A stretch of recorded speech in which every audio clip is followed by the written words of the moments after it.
Hi, dear viewers, how are you all? So, today I have something special for you to learn. Let's find out about this immense topic of stock market investing strategies. It is very important. Let's find out what strategies can we follow if we want to invest in stock market.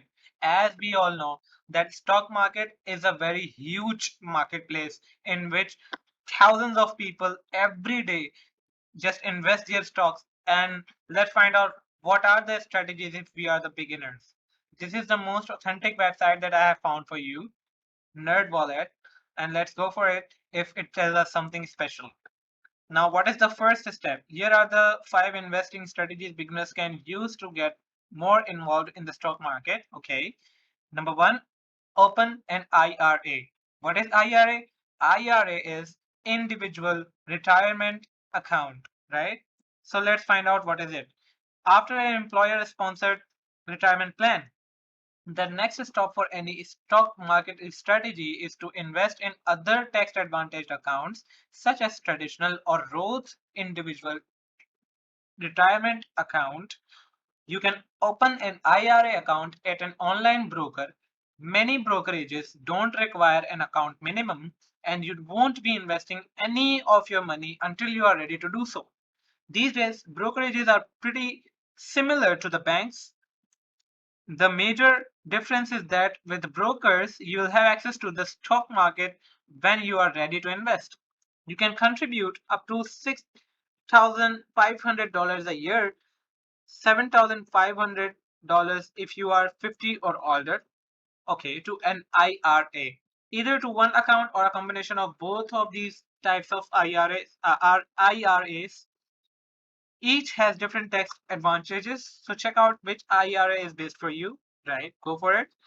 And if you max an IRA out for the year, you can always continue investing in a taxable brokerage account. These are also opened as an online broker, but they don't offer tax perks of an IRA. What is the second step? Second step is only invest cash you won't need for 5 years. It is very important, guys. I have seen so many people crying after investing because it is the market that is a very huge platform, and so many people, invest their funds and wait for it. So one big drawback of traditional and both IRAs is there can be penalties and tax ramifications if you withdraw funds before the age of 59 and a half. Growth IRAs are more forgiving on elder early withdrawals.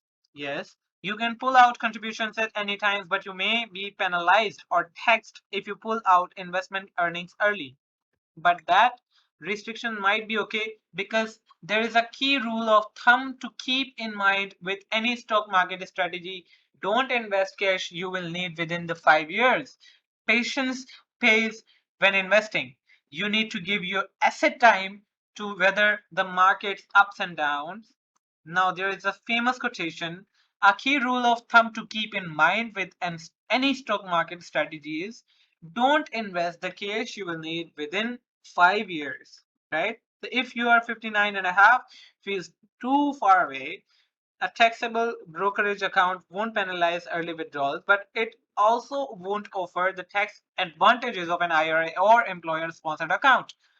Most brokers offer both taxable and tax advantages accounts, right? So opening a taxable brokerage account may be the next step if you are ready to making out a minimum of 401k and an IRA, and you have idle the cash sitting into your bank account. However, the following strategies can be applied to both retirement accounts, right? So you need to sign out. All right. So these are the advertisement. Yeah, the third step is explore passively managed index fund. Ideally, you want to create a balanced portfolio while keeping costs down. Most investors learn on mutual fund, index fund, and exchange trade funds to do that rather than betting on the one company stock, right? These funds pool multiple stocks together, balancing out the inevitable losers or winners. This is the common. Number four is limit active stock traders to 10% of a portfolio. If you want to buy stocks, try to keep these to 10% or less of your total investment portfolio. Again, Actively managed stock market strategies that seek to beat the market regularly underperform passive strategies. If you throw all of your money into one or few companies, you are banking on success that could quickly be halted by a single regulatory problem, new competitor, and public relations disaster. That is good, and this is very important to notice. Now use dollar cost averaging. Many active investors race to buy low and sell high, but that's easier said than done. A better strategy, experts say, is to make new investments at regular intervals, a process known as dollar cost averaging. Successful investing is less about timing in the market than giving a board a portfolio of investment the time it needs to grow. Unlike the frenzied image you may have of stock market trading, slow and steady typically wins the investing race. So this is the famous quotation. Let's end today's video. I hope you'll learn. Thank you so much. Click the bell icon and subscribe to my YouTube channel. See you in the next video. Bye bye.